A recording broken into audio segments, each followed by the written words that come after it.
जय श्री राम मित्रों। श्री हनुमान चालीसा में छुपे जीवन प्रबंधन के अद्भुत रहस्यों को खोजने की इस कड़ी में चालीसा की अगली चौपाइयों की तरफ बढ़ते हैं। अगली चौपाई है प्रभु मुद्रिका मेली मुख माही जलधि लांघि गए अचरज नाही। इस चौपाई का अर्थ ये है कि राम जी द्वारा दी गई मुद्रिका को मुंह में रखकर हनुमान जी समुद्र लांघकर लंका चले गए। लेकिन इस चौपाई का गहरा अर्थ ये है कि अवेलेबल रिसोर्सेस का उपयोग कैसे किया जाए। हनुमान जी बता रहे हैं कि आपके पास जो भी उपलब्ध रिसोर्सेस हैं उनका ऑप्टिमम यूटिलाइजेशन कैसे किया जाए। हनुमान जी कपि रूप हैं, उनका सुंदर श्रृंगार है, सुंदर वस्त्र हैं, ये आप जान चुके हैं। लेकिन उनके वस्त्र में जेब नहीं है। हनुमान जी जेब का करे भी क्या है। इसलिए जब राम जी ने उन्हें सीता की निशानी के तौर पर अंगूठी दी तो उन्होंने इसे अपने मुंह में रख लिया। इसका एक संकेत ये भी है कि अपनी जिंदगी के मूल्यवान रहस्य कभी आपके मुंह से बाहर नहीं निकलने चाहिए। कहावत भी है कि मुंह से निकले शब्द और धनुष से निकला तीर कभी वापस नहीं आते। हनुमान चालीसा की ये चौपाई हमें यही सिखला रही है। अगली चौपाई है दुर्गम काज जगत के जेते सुगम अनुग्रह तुमरे तेते। मतलब संसार के कठिन कार्य भी हनुमान जी की कृपा से आसान हो जाते हैं। हनुमान जी की कृपा जिस पर हो जाए उसके लिए भला दुनिया में क्या मुश्किल है। इस चौपाई में एक शब्द आया है अनुग्रह। ये अनुग्रह शब्द ही इस चौपाई का सूत्र है। एक होती है कृपा, करुणा, उपकार और एक होता है अनुग्रह।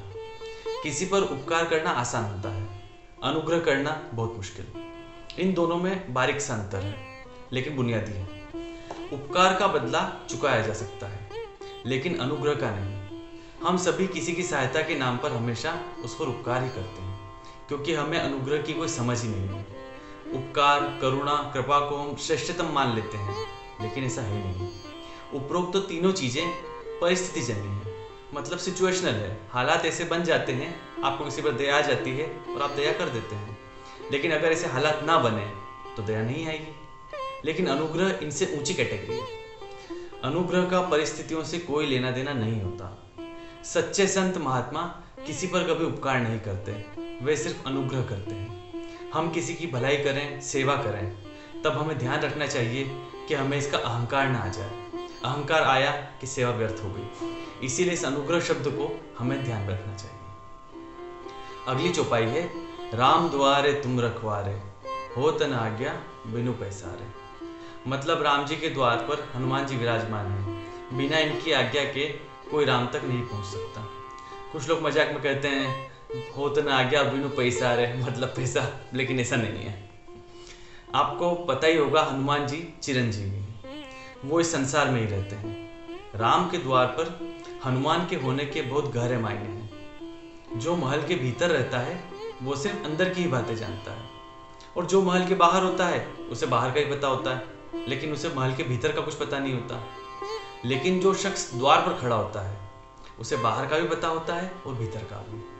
हनुमान जी उस द्वार पर खड़े हैं जिसके भीतर स्वर्ग है और बाहर संसार। राम तक पहुंचने का हनुमान एक दरवाजा है। इसका अर्थ है कि हनुमान के अनुग्रह के बिना श्री राम किसी को मिल नहीं सकते। तुलसीदास जी से विद्वान संत को भी श्री राम का दर्शन कराने का श्रेय हनुमान जी को ही जाता है। आपको ज्ञात ही होगा चित्रकूट के घाट पर भई संतन की भीड़ तुलसीदास चंदन घिसे तिलक दे तबीर। अगली चौपाई सब सुख लहे तुम्हारी शरणा तुम रक्षक काहू को डरना। हनुमान जी की शरण में आने वाले को सभी सुख प्राप्त हो जाते हैं और किसी प्रकार का भय नहीं रहता। सब सुख का मतलब है धरती पर उसे समस्त सुख प्राप्त होते हैं और धरती से जाने के बाद भी जीव का कल्याण हो, इसकी व्यवस्था हनुमान जी अपने शरण में आने वाले भक्त की कर देते हैं। इसके अलावा जो बड़ी समस्या है कि हम सब डरते होते हैं। कभी पैसे की कमी का डर, कभी बीमारियों का डर, अपनों को खोने का डर, नौकरी जाने का डर, तमाम तरह के डर से हम घिरे हुए हैं। इन सभी डरों को मिटाने का एक ही उपाय है, वो है श्री हनुमान जी। हनुमंत तत्व का प्रवेश आपके जीवन में एक बार हो गया तो फिर ये डर आपके आसपास कहीं फटकेगा नहीं। ये बात अटल सत्य है। अगली चौपाई है आपन तेज समारो आपे तीनों लोग हाँकते कांपे। मतलब श्री हनुमान जी की शक्ति को सिर्फ हनुमान जी ही सहन कर सकते हैं। हनुमान जी की गर्जना से तीनों लोग हाँकने और कांपने लगते हैं।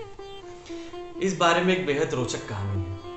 एक बार बाली हनुमान जी से युद्ध करने पहुंच जाता है। हनुमान जी उसको टालते हैं, लेकिन वो नहीं मानता।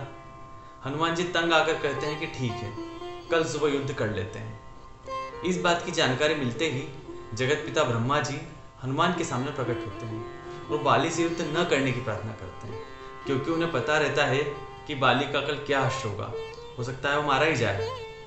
ब्रह्मा जी हनुमान जी से निवेदन करते हैं कि आप युद्ध न करें, लेकिन हनुमान जी कहते हैं कि मैं युद्ध करना नहीं चाहता, लेकिन बाली ने मेरे आराध्य श्री राम के बारे में कुछ कहा है, इसलिए इसे सबक सिखाना जरूरी है। ब्रह्मा जी समझ जाते हैं कि हनुमान जी बाली को सबक जरूर सिखाएंगे, तो फिर प्रार्थना करते हैं कि हे कपिश्रेष्ठ, आप अगर बाली से युद्ध करना ही चाहते हैं तो सिर्फ अपना 10% बल लेकर ही युद्ध करने जाइएगा। हनुमान जी ब्रह्मा की ये बात मान लेते हैं। अगले दिन हनुमान जी बाली के सामने पहुंचते हैं सिर्फ अपने बल का 10% लेकर। लेकिन आपको पता है, चूंकि बाली को एक वरदान प्राप्त था कि जिससे भी युद्ध करने जाता था उसका आधा बल बाली के शरीर में समा जाता था। तो हनुमान जी जैसे ही बाली के सामने खड़े हुए, हनुमान जी का आधा बल बाली के शरीर में जाने लगता है, लेकिन बाली का शरीर इस बल की वजह से फटने लगता है। वो मूर्छित हो जाता है, उसके शरीर पे जगह जगह से घाव होने लगते हैं। तब ब्रह्मा जी वहां प्रकट होकर बाली को बोलते हैं कि तुम यहाँ से जितनी जल्दी हो सके भागो। बाली कहता है ठीक है। बाली युद्ध छोड़कर पूरी ताकत लगा के वहां से भाग खड़ा होता है। बहुत दूर भागने के बाद वो अचेत होकर गिर पड़ता है। तब जब उसकी आंखें खुलती है तो ब्रह्मा जी उसके सामने रहते हैं। ब्रह्मा जी उसे समझाते हैं कि पुत्र बाली, सिर्फ मेरे कहने पर हनुमान जी अपने बल का सिर्फ 10% बल लेकर ही तुमसे युद्ध करने आए थे। अगर वो पूरे बल से युद्ध करने तुम्हारे साथ पहुंच जाते तो तुम्हारे शरीर के चीथड़े चीथड़े हो जाते। तब बाली पूछते हैं कि हनुमान जी के पास इतना अथाह बल है तो वे उसका उपयोग भला कहाँ करेंगे। तब ब्रह्मा जी कहते हैं कि बाली, हनुमान जी अपने बल का पूरा उपयोग यानी कि 100% उपयोग इस जन्म में कभी नहीं कर सकते, क्योंकि इस संसार में ऐसा कोई है ही नहीं जो उनके 100% बल को सहन कर सके। तो ये बात थी आपन तेज समारो आपे। अगली चौपाई है राम रसायन तुम्हरे पासा, सदा रहो रघुपति के दासा। इसका साधारण अर्थ ये है कि हनुमान के पास हर व्याधि के लिए राम रसायन है और हनुमान हमेशा श्री राम के दास हैं। ये चौपाई हनुमान के दासत्व भाव को दर्शाती है।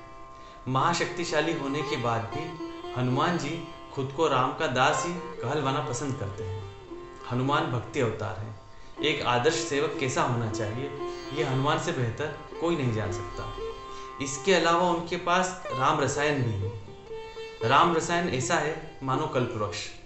जैसे कल्पवृक्ष मनुष्य की हर इच्छा को पूरी करने में सक्षम होता है, वैसे ही राम रसायन इंसान की हर व्याधि को हरने में सक्षम है। ये रसायन हनुमान जी के पास है और इसीलिए वो अपने भक्त की हर दैहिक और मानसिक व्याधि को हर लेते हैं। अगली चौपाई है तुमरे भजन राम को पावे, जन्म जन्म के दुख बिसरावे। इस चौपाई का अर्थ है कि हनुमान जी को भजकर मनुष्य श्री राम को पा लेता है और उसके जन्म जन्म के दुख मिट जाते हैं। मतलब भजन अगर दिल से गा लिया जाए तो भजन ही प्रभु प्राप्ति की सीढ़ी बन जाता है। लेकिन भजन हम सभी कभी न कभी गा ही लेते हैं और हमें परमात्मा की कोई झलक दिखाई नहीं पड़ती। ऐसा क्यों होता है, ये जानने के लिए कहानी सुनते हैं। सम्राट अकबर के दरबार में 9 रत्नों में से एक थे तानसेन। वे गायन के सम्राट थे। एक दिन बादशाह तानसेन का संगीत सुन रहे थे और उनका मन अत्यधिक प्रसन्न हो गया। प्रसन्न होकर उन्होंने कहा, तानसेन, सचमुच तुम्हारे संगीत में जादू है। मेरे विचार से इस संसार में तुम्हारे जैसा संगीतज्ञ, तुम्हारे जैसा गायक मिलना अति दुर्लभ है। यह सुनकर तानसेन ने कहा, नहीं बादशाह सलामत, ऐसा बिल्कुल नहीं है। मैं आपके विचार से कतई सहमत नहीं हूँ। बादशाह ने पूछा, तुमसे भी अच्छा गाने वाला इस धरती पर कोई है क्या? तानसेन ने कहा, हाँ बादशाह, मेरे से अच्छा गाने वाला इस संसार में अभी मौजूद है। ये सुनकर बादशाह की जिज्ञासा बढ़ने लगी। उन्होंने पूछा, कौन है तानसेन, जल्दी बताओ। तानसेन ने कहा, वो मेरे गुरुदेव हैं। उनका संगीत आपने अभी तक नहीं सुना है। यदि आप उन्हें एक बार भी सुन लेते तो ऐसी बात कदापि नहीं कहते। बादशाह को अब तानसेन के गुरु का संगीत सुनने की इच्छा जागृत हुई। तब तानसेन ने कहा, यदि आपको उनका संगीत सुनना ही है तो आपको उनके पास जाकर ही सुनना पड़ेगा।